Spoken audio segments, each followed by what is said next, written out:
What's up, everybody? Welcome to the Organic Guy podcast. This is your home of organic conversations. I am your host, the Organic Guy, and this is where we get to have conversation around how we can make our food systems work for us rather than against us. So today I have a very special guest. Is the CEO of one of the leading e-commerce platforms in Kenya. He goes by the name of Alex. So Alex, thank you very much for doing the podcast. Thanks for inviting me. It's an honor. So my name is Alexander Osinga, which is not a Lua name, and I'm the CEO of Greenspoon. And with Greenspoon, we have two missions, and that is one, helping people make healthier food choices, and also two, fixing the food system to make sure that there's more good quality, safe, fresh, delicious food delivered to people's home. Yeah, that sounds great. I mean, that's an interesting fact you just mentioned about your name. If someone mentioned that name, let's say we are somewhere without seeing your face, I would automatically say, you're from Nyanza. So is it a popular name from where you come from, or how did you get that name? It's a local name from where I come from. So I come from a very small village in the Netherlands, the most northern town of the Netherlands. So you go very, very, very north, close to the sea. A lot of agricultural production, mostly dairy,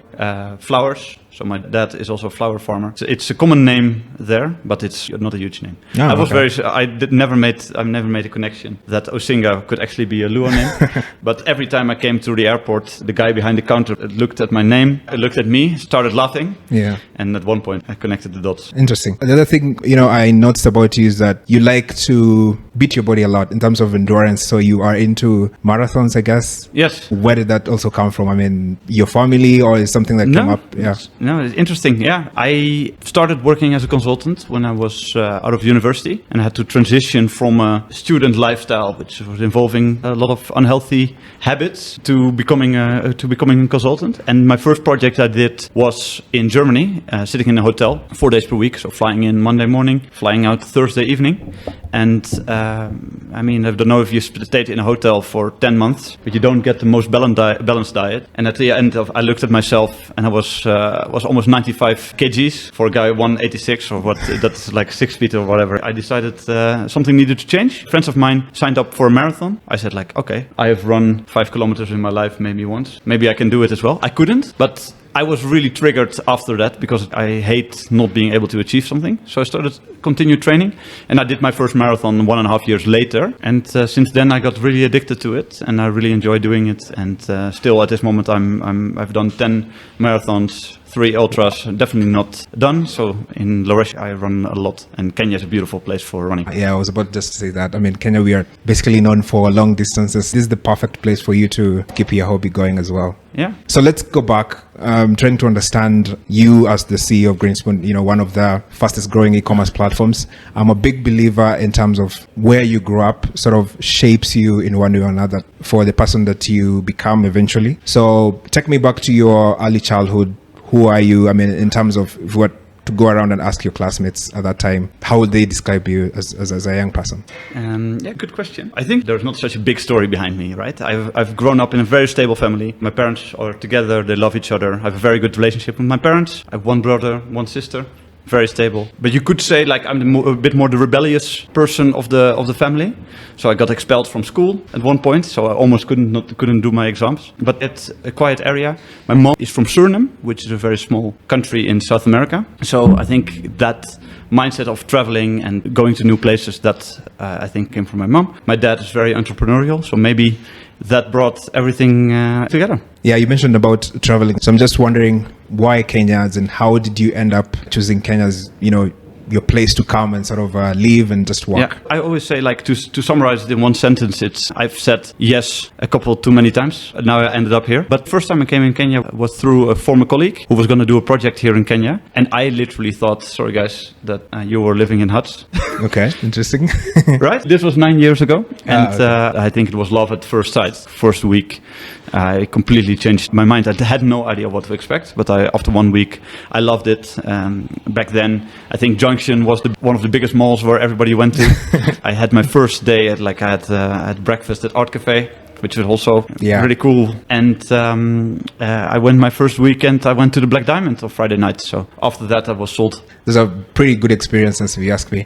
Greenspoon is not your first place to work. You've worked with Biofood before, right? Yeah. So talk me through the journey of now going to Greenspoon. I mean, how was it and why did you end up in Greenspoon? So I was working in consulting in Madrid, in the Madrid office. I always wanted to learn Spanish. So that's maybe also why my Swahili is so bad, because back then I tried really hard to learn Spanish. And then COVID hit, and it was like this train in slow motion hitting you. So I remember one day in our office, we were making fun of COVID in Milan and lockdowns and those kind of things. I think everybody remembers this period. And 3 days later, Madrid was completely locked down. So I had to leave Madrid. My time in Madrid came to an end. Never learned Spanish. It's still crap. And then I was back in the Netherlands, and my dreams were shattered, and I got in touch with Dutch investors, and they had a big problem with Bio, because Bio, dairy company, highest quality dairy that you can find here in the country, only company that's producing up to European quality standards, and they had a big problem because half of their sales was HoReCa. It was hotels, restaurants like Java House, schools that were all closed. Airport services, there were no airliners flying anymore. So they had a big problem. So they needed to come up with something new. And I came here in Kenya and started tried to turn it around quite successfully. And back then, Bio was one of the first suppliers of Greenspoon, and Juliet founded Greenspoon. And through that, our chairman Joachim and Juliet came in touch, started talking, and came up with the idea that there could be a closer partnership. And in the end, the Dutch investors invested in Greenspoon. I did a lot of the investment work there. And then we were looking for a new managing director, and so I joined as the CEO of Greenspoon. Yeah. And that's now 3 years ago. Yeah, interesting. So you mentioned a little bit about Greenspoon when we started, but take us through, what is Greenspoon? What does it do? Why is it dominating this space? Very kind. Why do you think we're dominating the space? No. We'll talk about it later, but we have a lot of e-commerces that, have raised a lot of money and they're not doing that great, right? So that's an interesting perspective. But first, you can just take us through, what Greenspoon does. Yeah, so if we look at what is our thesis, is if you look at Kenya, there is increased urbanization, growing middle class. When people get wealthier, they start spending their money not to keep themselves alive, but buying nice things. When you get wealthier and also when you get higher paying jobs, your time relative to what you earn gets more valuable, right? Yes. So you want better things. So there's increased need for quality. There's more knowledge. Time gets more valuable. And there's increased adoption. If you bring all these kind of things together, in the food space, we saw that there was a big opportunity. And that opportunity was there already with Bio.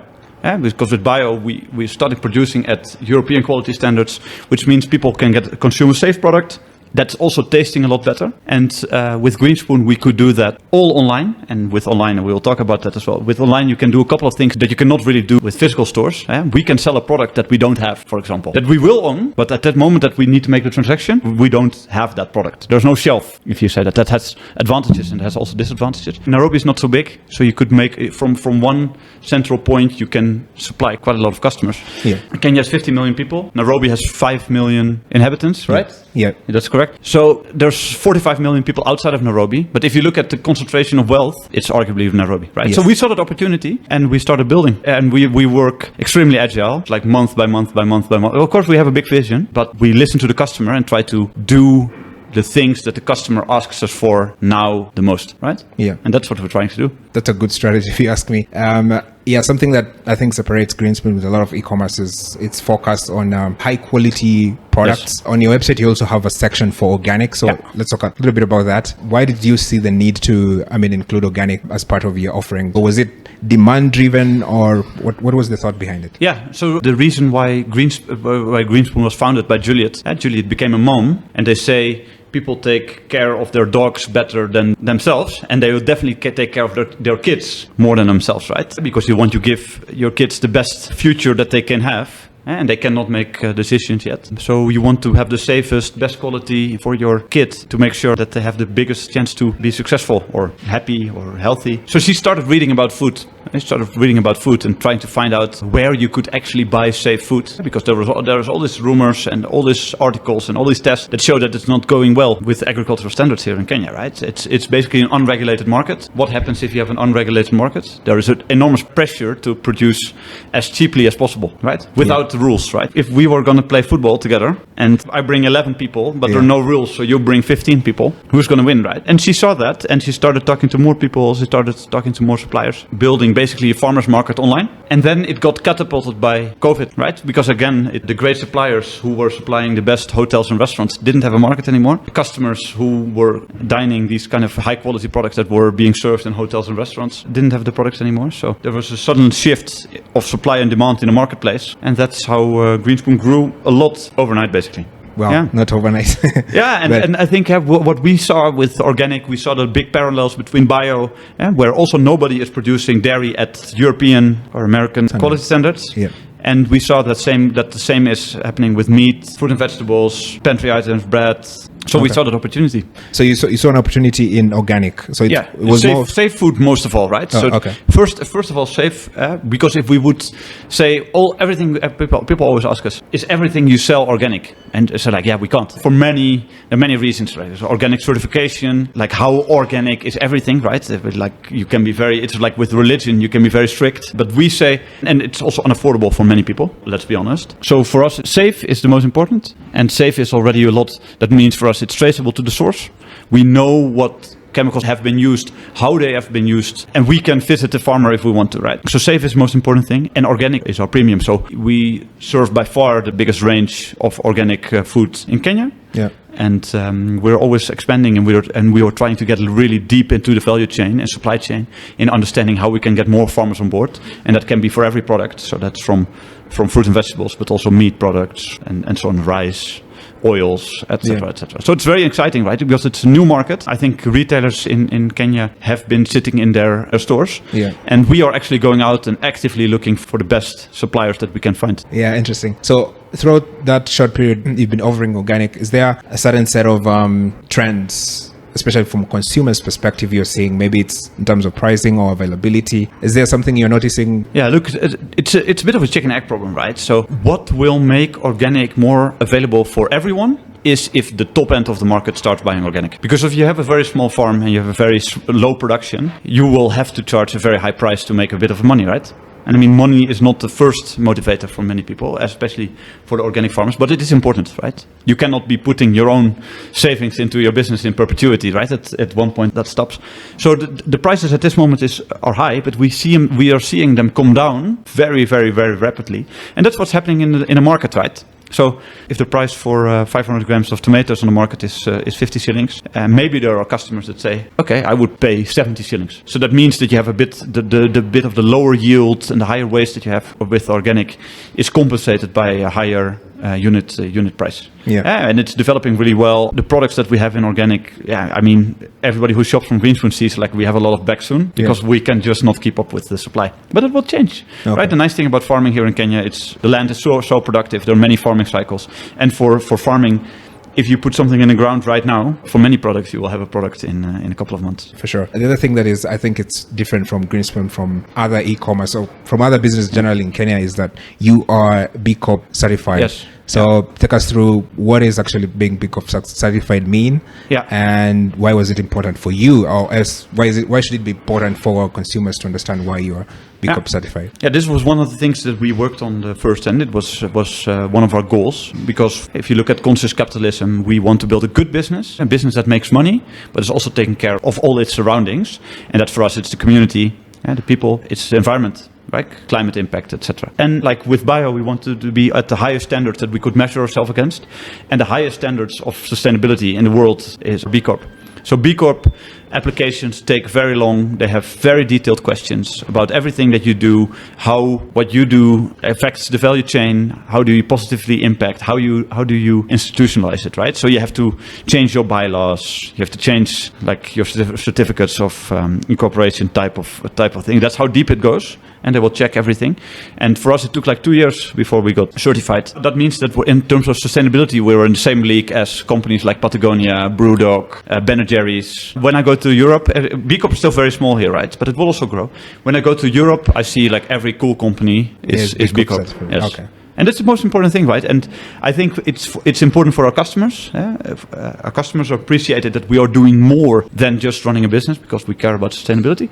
But what we see it most is actually in the labor market. The quality of the talent that we can attract, because we are doing more than just trying to make money. I think that's a big difference, and also an unexpected thing that I hadn't seen coming. But it's every interview that I have with a graduate or someone who just came out of after their first job, they will always say, like, what I love about Greenspoon is like the sustainability angle. Yeah. And that means that there is a new generation coming that is super, super inspired by this. Talking about sustainability from a Greenspoon perspective, and then trying to connect that with sustainable farming. Yeah. Right. So what role do you think e-commerce has in terms of helping transform our food system into a more sustainable farming system? If you have an example of how Greenspoon has helped a farmer or two in terms of them now being online rather than depending mostly on brick and mortar normal supermarkets. What sets us apart from our competitors is that we believe in farmers and suppliers.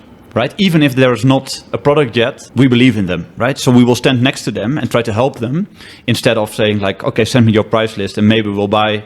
And if your price is 5 shillings higher, I will not buy, right? And if your product expires, please take it back. We try to be good partners, right? So we don't see ourselves as customers, but we really see ourselves as partners with our suppliers. I think a very good example is Forest Foods, and it's like a company I love. Sven is an agronomist, and he knows a lot about farming, way more than I do. I know nothing actually. He is building the first agroforestry here in Kenya with the idea that if you have an agroforestry, it retains more water. It's crop succession. It's a 3D way of producing food that is powered by everything that's happening below the soil, right? Yeah. That could help regenerate huge parts of the land, right? Make it more productive, make it more erosion-proof, climate-proof. And we were visiting their farm already before they started producing, right? And they started producing, and of course, as you start a business, your model changes all the time. And we have been there to support them from the first moment to whatever you have, just bring it to us and we'll start selling it. And it was expensive in the first time. But now at this moment we have, for example, eggs from Forest Foods. At the moment we put them on our website, they sell out immediately. And we've helped them, coached them, given them access to customers, to test their model, to get feedback on it. And they have been extremely receptive and supportive. And they're going to build, hopefully, a business that is not only doing a couple of acres, but hopefully will build agroforestries for thousands and thousands and thousands of hectares, right? Yeah. And turning unproductive land into productive land that is strong enough to withstand heavy rains or heavy droughts that we're going to have here. A lot more. So from your perspective, it's more of giving those sustainable farmers a place for them to sell their produce. Yes. And also sort of feel welcomed by the products that they are offering. Yeah, and also connecting them in the ecosystem, right? Because organic farmers still use ways to reduce pests, right? Yeah. So combining them with people, say like, hey, I have this new biofertilizer or I have this new bioherbicide, or we have a strawberry farmer here who has a problem, that we connect them to another strawberry farm. So we really believe in the ecosystem approach. Look, if you're a farmer, you play in a huge market, right? So that means that the level of competitiveness between you as farmers should be pretty low. Yeah. Right? There's a market price. You all do your best. So why don't help each other? And we can all learn something from each other. So you're also sort of helping them build sort of a community, where they can feel like they belong in terms of trying to... And someone who picks up the phone if they have a question. So we have a Brian, we sent him to the farms to check, to help, connecting him to farmers, to suppliers. I think that's really important, right? At this very nascent stages of organic in Kenya. Oh, okay. Yeah, interesting. Let's talk a little bit about business. As I mentioned earlier, at least looking from the outside in, you're doing very well relative to other e-commerce platforms that have been open in Kenya. Yeah. So we're talking about... So. Yeah. No, I wish everybody the best, by the way, but yeah, we're doing well. Yeah. Yeah. So, Jumia was one of the African e-commerce platform that went public in the United States. They were called the Amazon of Africa from the IPO. Right now, their stock price is very low.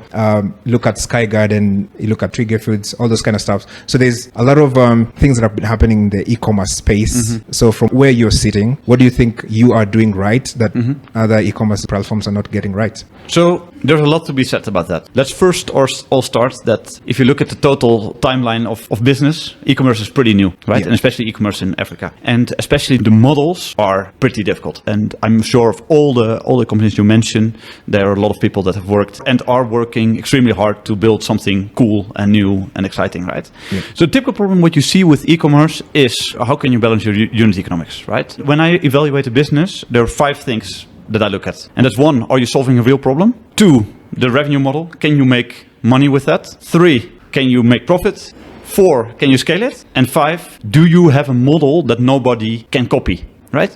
So that is how I look at it. So if you look at many of the platforms that are supplying Dukas, yes, there is definitely a problem, right? Because people need those products. Yeah. You can make sales with it, but 3, can you make profit with it? And 4, is it scalable? And 5, do you have such a strong moat? They call it in venture capital terms. Do you have such a strong moat that nobody can enter that market? I'm 100% sure that when the first time that you saw Uber, you thought like, this is genius, right? It's a taxi, completely offline world. Yeah. Everybody has been ripped off by taxis before. We have a platform that's going to do it. This must be it, right? Yeah. So there they had a very, very good model, right? Big problem, it's possible to make revenue, possible to make profit, very scalable. But then the 5th one was, are there other people that can come into the market? And I think you can see now still in the market, there's always new taxi companies coming in, right? The reason that Uber is doing so extremely well at this moment is because they have like tried to work on that mode, right? To make like a superior customer experience that just brings in more revenue and brings in more taxi drivers. Yeah. People just find the experience better. And I think that in the e-commerce companies that we have seen, most of them have started bottom up, right? Yeah. So if you look at the Kenyan population, we estimate that our market for Greenspoon is maybe a couple of 100,000 people. So that's not a lot. 5 million, yeah. Yeah, it depends. Like if you pitch to a venture capital firm, is it better to focus on the couple of 100,000 people that control 80% of the consumer spend, right? Yeah. Not of the total money, but of that 80% of the consumer spend. Yeah. Or do you focus on the other 50 million, right? And when you focus on the other 50 million, you end up with very low average order values because there is an infrastructure already. Yeah. Dukas have been supplied over the past 20 years, 30 years, 40 years, right? Yeah. There is an infrastructure already. And can you deliver so much value to those Dukas that they will choose you? And why do people buy from you? That is always a very good question to ask, right? Yeah. Because it's always better that when people buy from you because you offer insane convenience or insane quality. If the reason is only price, then it becomes very, very, very difficult because you end up in a market where there's very little margin over the value chain, where working capital is broken in so many ways, right? Yeah, people are buying 1 cigarette at a time, or people are buying 1 piece of chewing gum at a time, right? So order values are being cut everywhere over the supply chain, and a Duka manages their cash flow by the hour, right? Yeah. If they've sold something, maybe they will get some new stock. But if they haven't sold something, it's very difficult to combine that with a logistics model that needs to depend on huge drop sizes in order to be profitable. What we have been doing, we are in a very dense area. Yeah.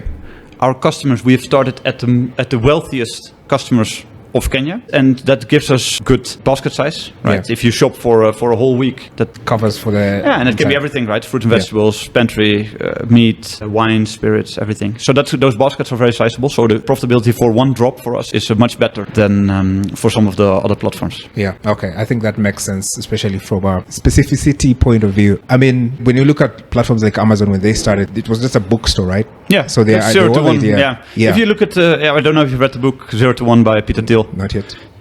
That's definitely one which everybody should read if you go into a business. Okay. What Peter Thiel says, it's very simple. Start with a small market where you can actually win. And small markets are typically ignored by big players. So you can figure it out, you can build your business there, and then expand from there, right? And the parallels with Greenspoon are so clear because online it's very much ignored by the big retailers, right? Yeah. Naiva still doesn't have a good online platform. Chanarana and Quickmart don't have a good online platform, right?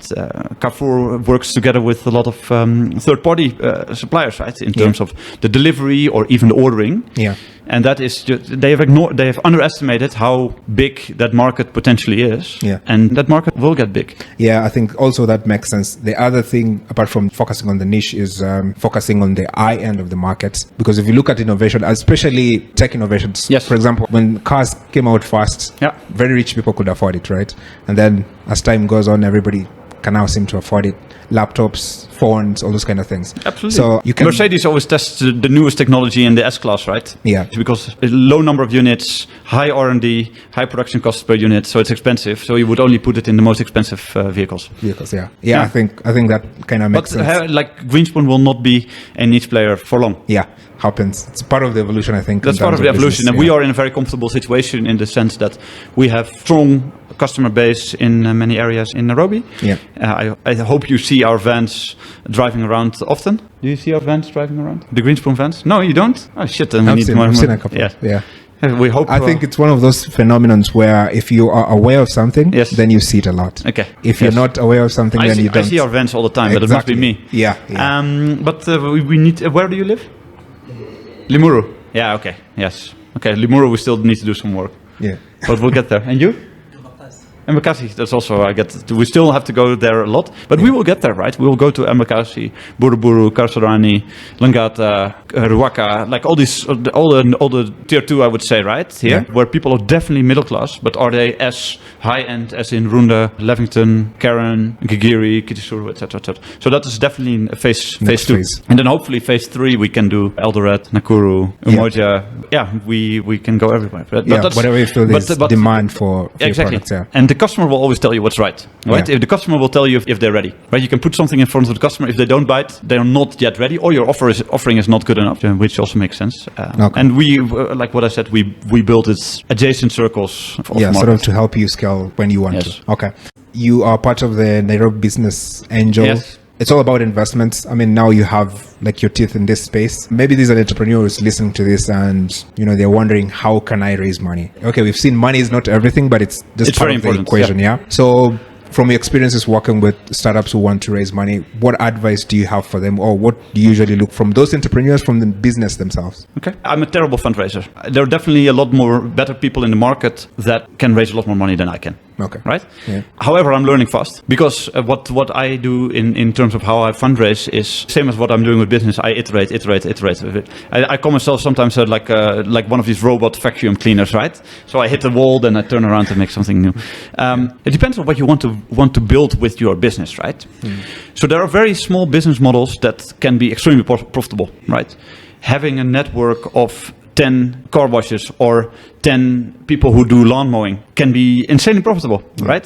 But it depends on what your ambition is, right? And I think you're suggesting if you want to build like a $10 million revenue startup, right? Yeah. Now, I would first look at the long-term vision, right? If everything succeeds, what would you want to build? And is that big enough, interesting enough and stuff? But it doesn't mean you start building that from day one, right? So you start with the smallest possible market that you can, with minimum capex, get very high buy-in from customers. So a very big problem for a small group of customers is perfect. And that typically means that you do something better, you do it faster, or you do it cheaper, which I would not recommend because it's a difficult business model. Then talking about fundraising and stuff is talking through your business model with a lot of people. And look, people who are ahead of you, and people who are ahead of you will always try to help you, right? It's people that you are leaving behind that will not try to help you, right? Because they're like, why have you quit your job, right? Why have you quit? You could have just become a lawyer, right? Yeah.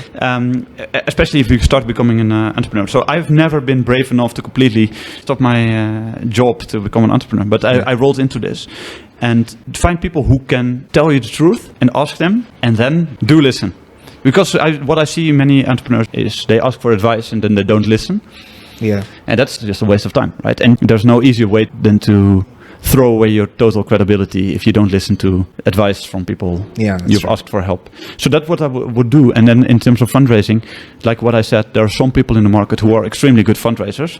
Find a couple of these people and make a very good pitch deck. There are so many good resources on YouTube that tell you how to make a very good pitch deck. There's one from Y Combinator, I think, which is absolutely insane. Yeah. I think it's really good. And get your pitch deck grilled all the time, right? Because the difficult thing of the pitch deck is it's only a couple of pages and you want to say everything. Yeah. But you can't, because your business is so much more, and so many things of your business are relevant to you, but they will not be relevant to the investor. So try to be 100% clear, 80% complete, iterate on the pitch deck, go to an investor, get rejected, which will happen all the time. Yeah. Get rejected and improve. And ask the investor, like, why don't you, you can always learn. You can always learn. Like that is in the end, the people who are the most, who get the most successful in business are the people who learn and iterate, and you get smacked down on the ground and you just get up again. Yeah. And like the other day, I make pretty good slides. I would always say I'm an ex-consultant, strategy consultant, so I advised big multi-billion-dollar companies, right? So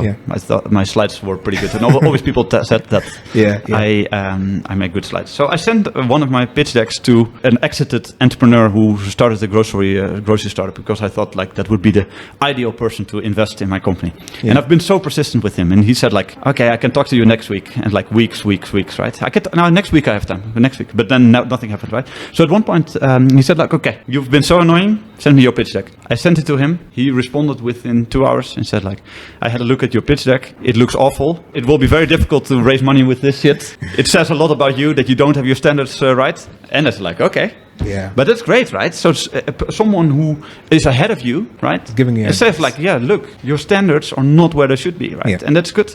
It's very easy to always be comfortable and tell yourself everything is going well. We have a great business. We're growing.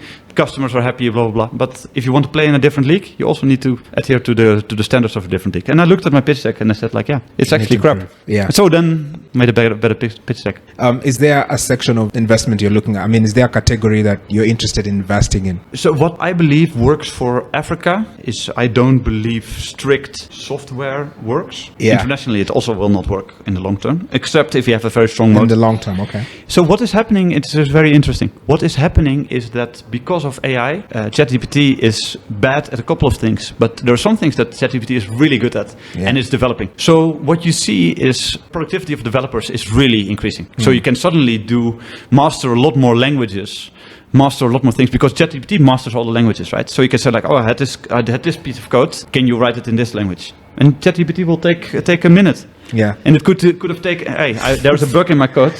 Can you find, and every developer will tell you 90% of my time I'm actually not building. I'm spending my time fixing bugs, right? And if ChatGPT can find bugs, the productivity of developers will go up. So you have a whole series of companies that have been funded really well, that built very expensive SaaS, that have promised a lot of annual recurring revenue, right? Because the theory is you buy software from me, you will in perpetuity pay me for that license, right? Yeah. However, that holds until there is someone coming that has a similar product for half the price or 20% of the price. And you see now there are guys that are leaving these SaaS startup. They find a group of people of 10.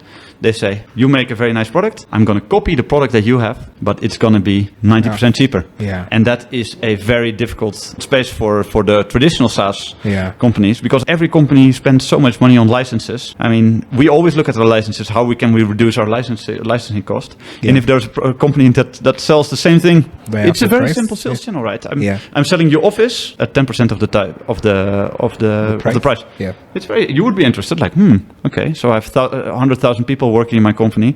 I'm spending $100 per month per user on Office, or $100 per year. Okay, you tell me I can save 90% of my cost. You think about it. I'll think about it, right? Let me take that call. So that's very interesting. So what I look for in looking when we evaluate investments here in Kenya or in Africa in general is these 5 steps, right? Do you have a customer problem? Can you make a revenue model? Can you make a profit model? Is it scalable, and does it have strong enough barriers to entry? So we look at that, and we believe that, or our thesis for this market is, you need to have technology-enabled something, and that doesn't need to be software always, but it can also be a machine, right?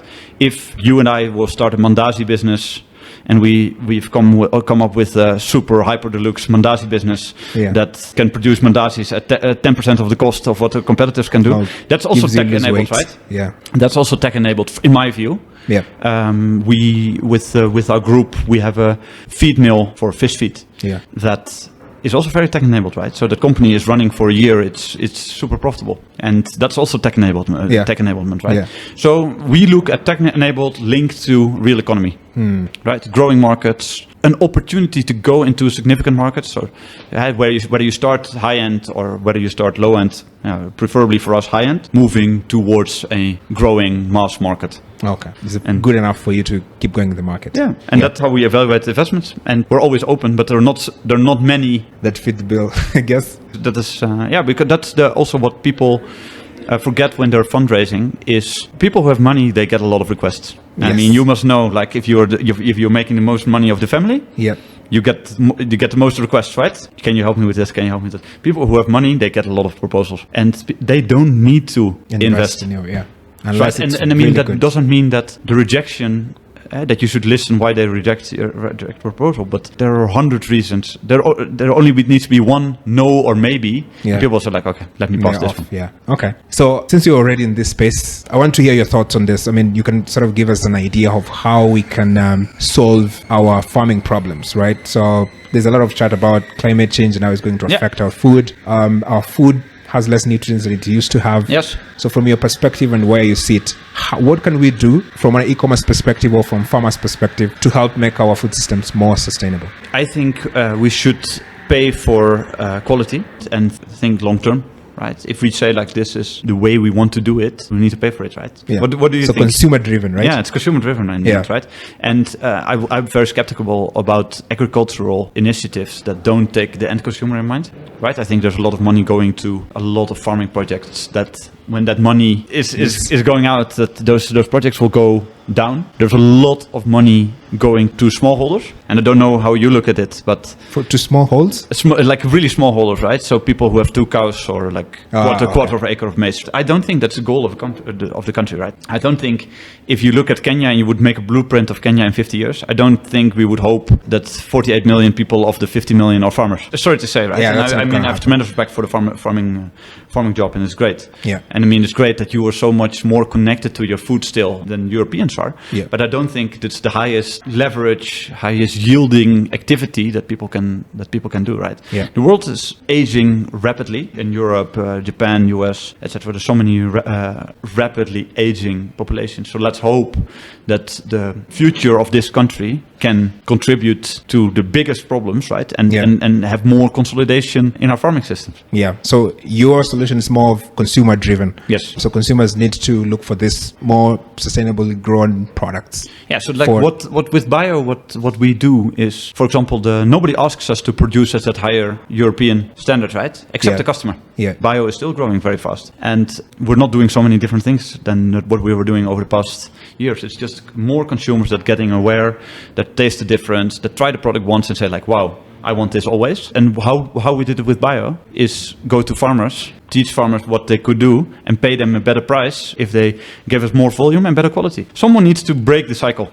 Yes. And that's very often helped through monetary compensation for stimulating the right behavior. Behaviors, yeah. And then it even helps more if the government would also say, like, you need to have a permit to, not everybody can become a farmer. Sorry, if you're a supermarket and you sell stuff that is not under a permit, you get fines, right? Yeah. Hey farmer, these are the quality standards. Hey farmer, these are chemicals that have been banned in Europe. Let's also ban them here, right? And there are all these reasons why it's not possible, because like we're in the tropics and those kind of things. But have a vision as a government, like European Union doesn't ban chemicals next year. They have predictability in the market. Say, hey guys, in 5 years, this chemical is going to be gone. Yes, we thought it was okay. It's still okay-ish, but we can get better. So let's phase that one out. And that's predictability, right? It's in the end, you cannot tell manufacturers overnight this stuff where you have put, and it's very bad for investments, right? Yeah. And everybody is helped by predictability. And that's here in Kenya. Like, I mean, I don't know, with this finance bill, what everybody is talking about, like what makes it annoying for people is that there's no constant policy, right? Yeah. It's not like, hey guys, in 3 years, this is our roadmap. Yeah. In a couple of years, this will happen. No, it's always changing. Now this goes up. Now this goes down. And people have invested in companies, and because that's like they trusted that the regulatory landscape was going to be constant. But if the rules of the games change overnight, it's very difficult for companies to adapt, which reduces foreign direct investments. And that's something that Kenya definitely cannot use. Kenya needs all the partners it can find to go through this very difficult period, right? But everybody is feeling. Yeah. So as we finish here, maybe this will be a first in this podcast. Give us a little bit of a gist of what we should expect from Greenspoon moving forward. Is there a direction you're looking at? Yes. Is there some developments that you think you're targeting the next few years? So we have a very simple thesis, right? And that is like it's very parallel to what Jeff Bezos says, right? He says like a lot of companies, a lot of investors are looking at what's going to change in the market, but I'm looking at what's going to stay constant, right? And for us, it's what is going to be constant. People will always want better food, right? Yeah. You want to have it faster delivered or more convenient to get. You don't want to drive all over town. Yeah. And you want to get it more affordable. And everything that we do is around that. It doesn't make the product better. Is it easy? Doesn't make it's easier to use, and doesn't make it more affordable. And that's what we're working on. And I mean, we've just started, and great businesses don't get built over a period of 5 years of time. So we'll probably use 10 years. Yeah, that's what we're working on. Yeah, I think that's a very underrated perspective in terms of business, looking in the long term rather than in the short term. Having that long term view, I think it's something that needs to be embraced more often. I think so. Yeah, I mean, at least for the long term, right? Yeah. So for us, and also if you look at what we are doing compared to some of these e-commerce companies that are really struggling is we do look at profitability a lot, right? Yeah. It's not like... And you're profitable already or not? Yeah, it depends on how you look at it, but not not in the strictest sense of the word, right? Okay. But we do have our burn rates really well, really well under control. I would love to have been more profitable, right? But it's not definitely profitability for us. We have had our first profitable months, right? Yeah. So we've proven that actually the model could work, but we are still very early. And if tomorrow our investors would say, guys, we don't have any money in the bank, we could be profitable tomorrow. And it's not that, it's sometimes also very good for a startup, right? Because startups, they sometimes forget why they were a startup, right? They become bulky, they become slow, they become bureaucratic, too many people wanting to be relevant. And we could be profitable tomorrow, but it would jeopardize in some way what we're trying to build, right? Yeah, the innovation. Right? And then our offering would stagnate and we would be slower, right? But we could be profitable tomorrow. Okay. And that's always a nice thing to have. And that's also for every aspiring entrepreneur, especially if you invest, the oncoming investor has said the money will be in the bank by, don't count on it. It's not. It's probably not going to happen. It will always take at least 6 months to 12 months. Yeah. Until the money is in the bank, don't change anything. Yeah. I think we saw that real life example of Copier, right? They have already attracted a lot of investments into Copier, but once there was a slight decline in terms of funding, then things got really bad really quick, right? Yep. So I think having that caution. And that's horrible, right? It's horrible for everybody involved. It's horrible for the customers. It's horrible for the employees, right? I mean, I don't think there's any CEO who's very happy if they have to write a letter and say like everybody is gone. It's horrible for the suppliers. It's horrible for the investors. It's a lose situation, right? Yeah. And I mean, so much work has gone into it. People who have a vision, who try to do something and building something great, and then it doesn't work out. That's just it's just heartbreaking. Yeah. There have been so many stories behind it. It's so many families that must be affected by this, not to be underestimated. Absolutely. So I think that conversation was awesome. Thanks. Yeah, I mean, a lot of people are going to listen to this podcast will find it very insightful. So I want us to go a little bit quick to a segment we're called Quick Fire. Yes. So I have prepared like 10 questions for you. Yes. So it's a quick fire. So just quick, short answers to the question will be great. And hopefully from this, guys will be able to know you a little bit better. Great. Yeah. So are you ready to fire the question? Fire away. Okay. So the first question is, what's the first career you dreamt of having as a kid? Football player. If you had to eat one meal going forward, what will you eat? Yeah, something with chicken. I would say chicken fries. Is that one? Does that count as one meal? Yeah, it does. So the third question is, who is your favorite historical figure? Steve Jobs, I would say. What sports do you like to watch or participate in? Running. So the fifth question is, what's your favorite beverage, coffee or tea? Coffee. So I drink a lot of coffee, actually. Yeah, I mean, Dutch love coffee. I mean, the fact that I went to stay there was one of the reasons why I began to like coffee as well. Yeah. A lot of my friends were drinking coffee. I was like, okay, maybe I should try it. And I drink a lot of coffee. Stuck. I drink like 6-7 cups, so I can drink even easily. 6? Yeah. Okay. I can even do at night, like before my workouts, I do like 2 double espressos. I'm not as strong as you, but it gets me like, that's my pre-workout. Ah, okay. What do you use as pre-workout, or you don't use anything? No, I don't use anything. Just natural. Yeah, it's natural. Good. Yeah. Good. All right. So the sixth question is, what's your favorite book? Ooh, business or fiction? Anything. Just I think like Harry. I love Harry Potter. Harry Potter. Yes, I've read all the books, like, and just like the only book that I remember back is like this hit me so hard. Yeah. Yeah. So the seventh question is, if you could have any animal in the world as a pet, what would it be and why? Leopard, something. Yeah. Leopard? That's cool, right? Yeah. Okay. If we could be friendly, yeah. Yeah. So the eighth question is, are you an early bird or a night owl? Early bird, definitely. Early bird. Okay. The ninth question, what quote resonates with you most? Probably like we live to fight another day, right? Okay. We live to fight another day. We just continue every day, keep grinding and make something better and greater. So the last question is, knowing what you know now, what advice would you give to your 18-year-old self? Ask for help and listen. Does it make sense? Yeah, it does. So yeah, that's it. So thank you very much for your time, and thank you very much for being open in terms of sharing your experiences and your knowledge that you've gathered through these years. So I hope a lot of guys will enjoy it. So Greenspoon, they can just go to Greenspoon. Greenspoon.co.ke. We have an amazing app on the App Store, amazing app on the Play Store. If there's anything you don't understand, just WhatsApp us. We respond in a couple of minutes. We deliver under 99 minutes. We have everything you need. Under 99 minutes. Is this by design or? Of course. Oh, okay. Nice. 99 minutes, and we have the widest range of organic products that you can imagine. All right. So till the next time, guys, be organic.